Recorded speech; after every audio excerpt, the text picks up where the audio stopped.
Hey, and welcome to Twilight Descends, the penultimate level of Doom 1 on the PlayStation. Now, a lot of people have probably never even come to Twilight Descends because it only features in the Saturn version of Doom and the PlayStation version of Doom. But as you can see, on Ultraviolence you're faced off with a Baron of Hell straight away here. Luckily there's a shotgun near the start for you to take it out. When I was doing the video where I looked back at the console exclusive levels, I really enjoyed this level. I really feel that it's a shame this level doesn't get talked about as much as other Ultimate Doom levels. So I figured, why not do that? Why not give this level a bit more of a showcase? So you can see there's a chain gun. In order to get the chain gun down, we've got to come into this room on this side that's just opened up. We'll grab the chainsaw and the box of ammo. So while I'm dealing with the pinkies inside here, the thing about Twilight Descends is that it's a very tight level. There's not much wasted space. There's a lot of tight battles like this, for example, and you'll see quite a few as we head through the level. But if you look up the top here, you can actually see a megasphere. Now that's not supposed to be here, but because this is Doom 1 and Doom 2, they like to add items in sometimes and some enemies from Doom 1. So don't get put off by that. One thing I really like though is this window here, because within the first 15 seconds of this level on Ultraviolence, you're basically looking at two Barons of Hell and a bunch of hit scanners, which, you know, it's a pretty tall order if you're pistol starting. Obviously if you come in here through natural progression, you'll have all your weapons. But we head into this room here, so you can see it's a bit of a box maze. Not a particularly strong one, but it's kind of here just to kind of fill the time. Get rid of the shotgunners over there. So as you can see, there's quite a few enemies around the corner here.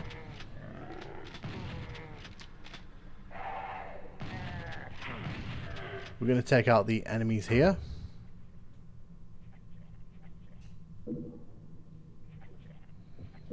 So, as you can see, there's items on top of here. There's quite a few goodies to grab if you're willing to make the effort. So you have to run across this gap here, which, you know, you have to kind of line up with the controller. Excellent.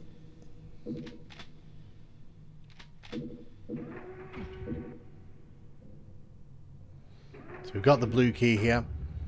Once you do that, you can either go through the teleporter there or just walk through this box that dropped down. Gonna pick up the Berserk pack because there's no reason not to. There's a bunch of imps and cacodemons in this monster closet that we've just opened up. So yeah, this follows the Doom mantra very well of, you know, picking up something good will lead to something bad happening elsewhere. Yeah. Luckily there's enough shotgun ammo. Like, one thing I can say about this level, it's very difficult to run out of ammo. You have to be really careless not to have ammo. And then I say that because we've just literally picked up a box of shotgun shells and there's more ammo here as well. There's even a backpack. So when we come inside here, there's so many types of enemies. There's pinkies, there's shotgun guys, there's zombie guys, there's cacodemons up top, there's imps behind them, and then there's a whole closet full of shotgunners. And these shotgunners here, who are just here to kind of snipe you. You can see there's a whole bunch of imps over there. I want to try drawing the cacodemons down here. As soon as we get to the top of those stairs, a wall will open up to the right hand side with all the shotgunners in them, and it's very easy to get overwhelmed by them and when you're trying to fight the cacodemons here. So we're gonna do ourselves a favour and just get rid of these guys. Excuse me. So yeah, we're gonna take care of the imps on the far side here. If we can get rid of these guys, it just makes dealing with the shotgunners to the right a lot easier. You can see that supercharge there. We won't be picking that up until very near the end of the level. If at all, we might not need it by that point. But yeah, you have to get pretty close to the end of the level to get that. I could do it right now, to be honest, but alas. As soon as I come up here, you can see the shotgunners open up the wall there. And yeah, nothing too spectacular. But this room can be very harsh to newcomers because you'll wander in here, you'll try fighting the cacodemons, get shot at by the imps and the shotgunners, and your health will pretty much disappear. But yeah, you can see the level's not too stingy with its med packs either. There's plenty dotted around if you want to get your hands on them. So we're entering the part of the level here I'm not a fan of. So you can see here the torch is lighting up that wall texture there. It's not quite the same as the others. I'm kind of not a fan of that because I'm not a fan of hiding essential progression behind secrets. And what you probably noticed there was I wasn't able to go through that door. So sometimes in PS1 Doom, when an enemy gets crushed, they kind of block the door, or the section of the door where the carcass is. And unfortunately in this section, if that pinky gets squished there, it can actually block you from making it through. Luckily we just took out all those imps. So we hit the second switch here. No, first switch. But yeah, I'm not a fan of like hiding essential progression behind doors that are kind of hard to find. That's gonna hurt newcomers. Because it caught me out more than a few times before I learned this level. But we've just hit the second switch there. We're going to take out the imps down the bottom here. There's some cacodemons on the stairs here. Want to get rid of these guys because I really don't want them chasing me through the level.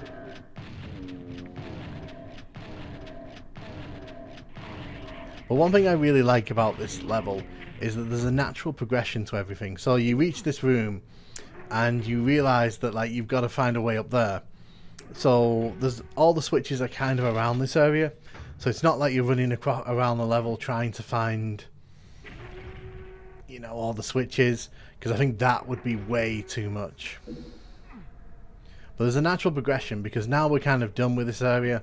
We don't really need to worry about anything here. I am going to, you can see there, we'll be coming back for that later on I think. If we go down the left side here, we can grab a rocket launcher up top here. The rocket launcher will be very useful in the second half of this level.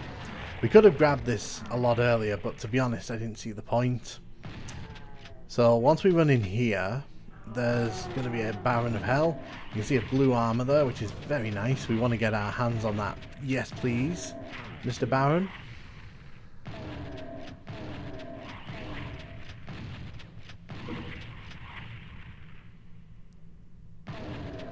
We're going to take out the Baron here. Okay, he just pushed me off. That's fine.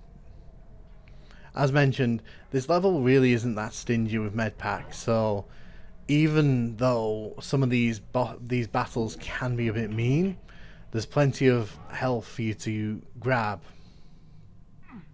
If you go up here as well, you can circle back up to the room we were in earlier, next to the red key. It's interesting that this version has co-op as well. I've never actually played this in co-op. That's something I really want to do at some point, because I think this would be really fun to play with a second player. But as you can see, there's a bunch of imps up there. Their intention is to snipe you. There's barons up there. There's also the shotgunners who just shot me there. So we're going to go and deal with these guys now. But once we've cleared this room out, obviously we've got to go over and sort out the barons because they're guarding the yellow key. Going to grab the rad suit here just to make this easier. Get rid of the imps over there as well. Ah, nice. 3 for 1. I do kind of like how all these guys are kind of here to just chip away at your health, because you don't really have to get up close to them, so they're not that much of a problem. But if you're running low on ammo, this bit can be a bit of a pain, because these guys can soak your ammo pretty nicely.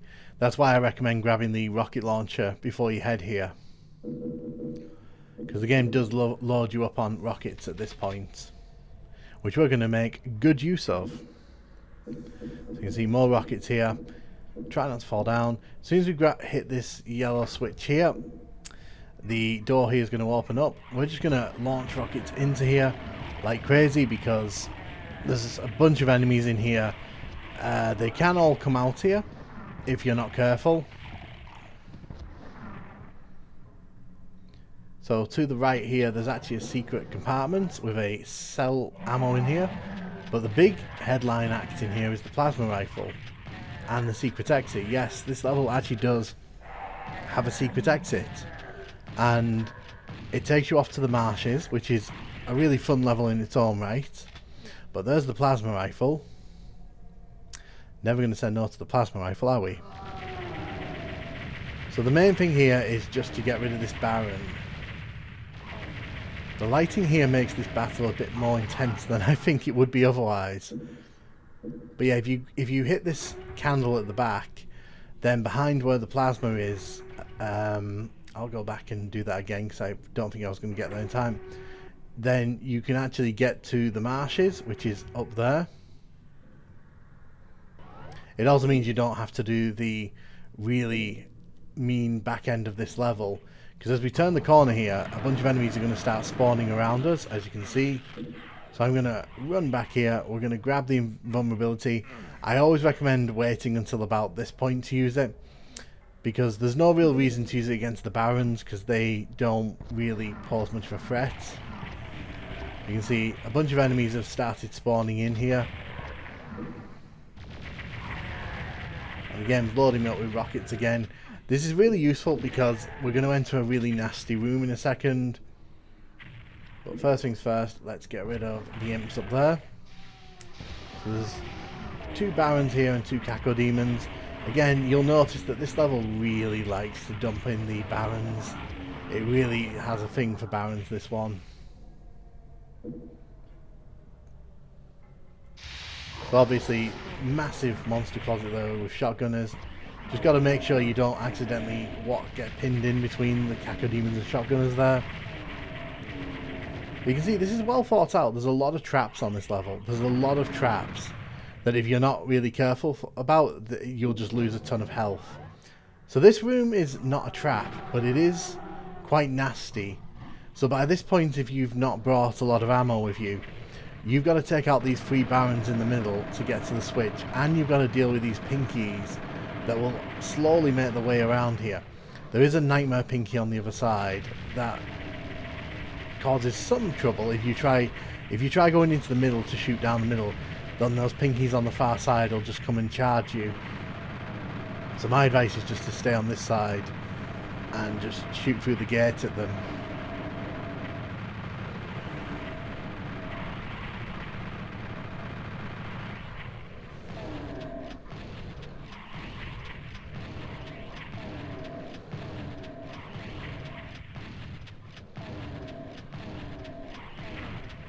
We're going to take out the Barons here.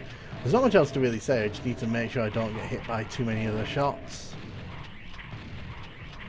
So that's 1 down. That's 2 down. That's 3 down. So there's a bunch of... There you go. There's the Nightmare Pinky making its appearance on this level. You just got to be careful for those guys. Those guys can be pretty mean. But we're very much done with this level, basically, here. That was a nice final little battle there. And if you shoot down here, you take out another Nightmare Pinky. And this leads you off to the exit. And that was Twilight Descends. Well, it would be, except there's 2 imps here. But yeah, that was Twilight Descends.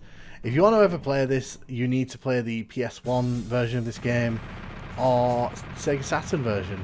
But yeah, this is a good laugh. I think it's a really fun level.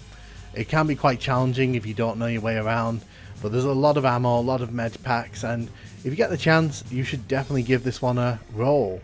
Thank you very much for watching, and I hope you enjoyed seeing this level.